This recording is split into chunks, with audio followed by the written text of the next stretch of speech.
World News is back. We now give you the second half of the stories. I'm Randolph Jamias. Let's start the news in China. Rainstorms caused flight cancellations in southern China's island province of Hainan on Saturday as Typhoon Sonti drew closer to Vietnam. Heavy rain and gales hit the city of Sanya on Saturday afternoon as the typhoon made its way across the sea 80 miles south of the island. China's meteorological authorities on Saturday morning ranked Sonti as a level 2 typhoon. The typhoon is expected to make landfall in northern Vietnam's coastal regions on Sunday evening. More than 6,300 travelers were stranded at the Phoenix International Airport in Sanya on Saturday as winds disrupted 140 flights. Authorities on Sunday said that over 82,300 residents have been relocated to temporary shelters following the rainstorms. Train and shipping services from Hainan Island were also suspended.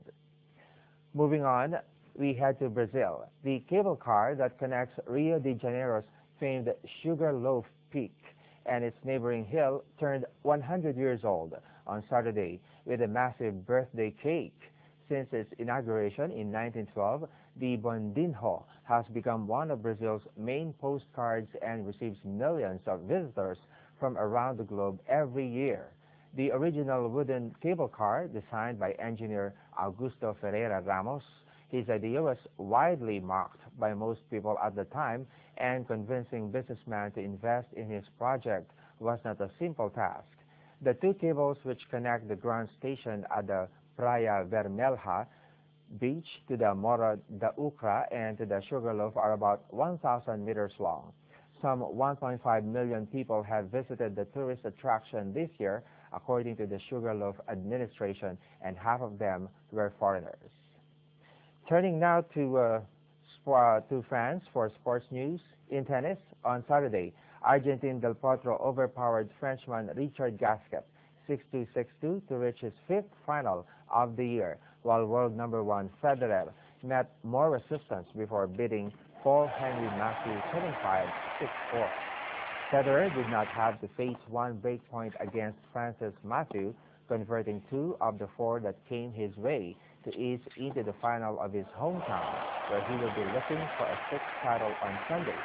As for Del Potro, Gasquet provided some resistance for the first 4 games, which all went with serve, but the Argentine then won the next 4 games to take the first set, which he wrapped up with his 3rd ace of the match.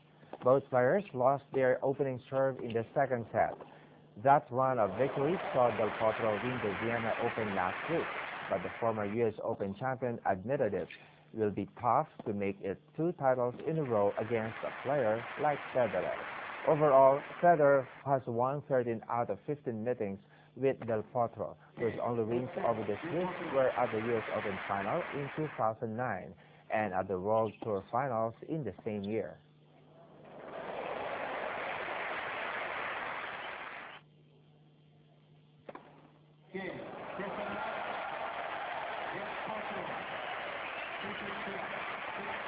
Yeah, I'm very happy with the way things have gone this week. Had a couple of tough matches early on, and now I think I really found my groove, my rhythm, and everything. So it was a good match against Paulo Mathieu, who I thought also played a very good tournament and also was tough today again. So I'm happy to be in another finals here in Basel, in my hometown, and hopefully I can Potro. We'll see how it goes. Yeah, I'm having a good success doing Vienna and here.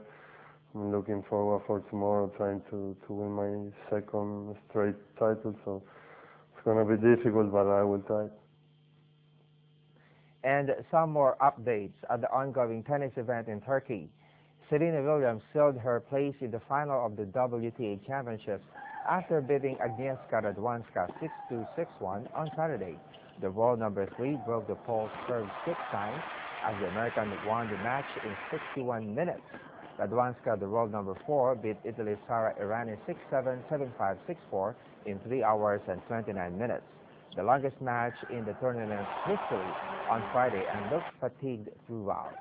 Williams will play Maria Sharapova on Sunday after the Russian beat world number 1 Victoria Azarenka 6-4, 6-2. Now in golf, Ryder Cup team mates Peter Hanson and Rory McIlroy throttled back on day 3 at the BMW Masters in Shanghai on Saturday. Hanson followed Friday's round of 64 with a 2-under par 70 on Saturday, and Mark Ilroy followed his 65 with a 69. The Swede had 5 birdies but 3 bogeys. The Northern Ireland golfer birdied 4 holes and had 1 bogey.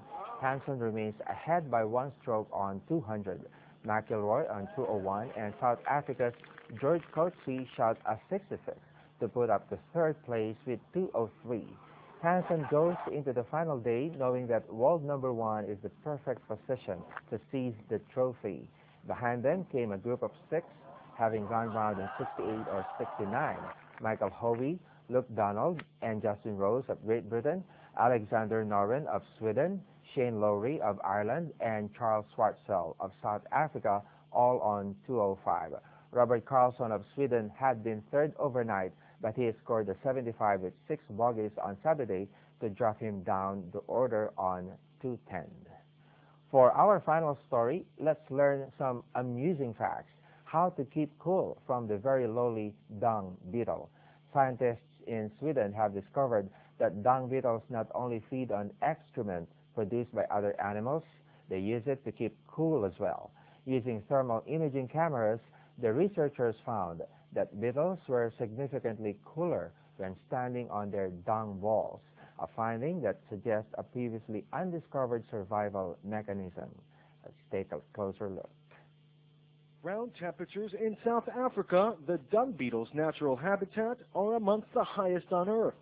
But Swedish scientists say the insect has developed an efficient system.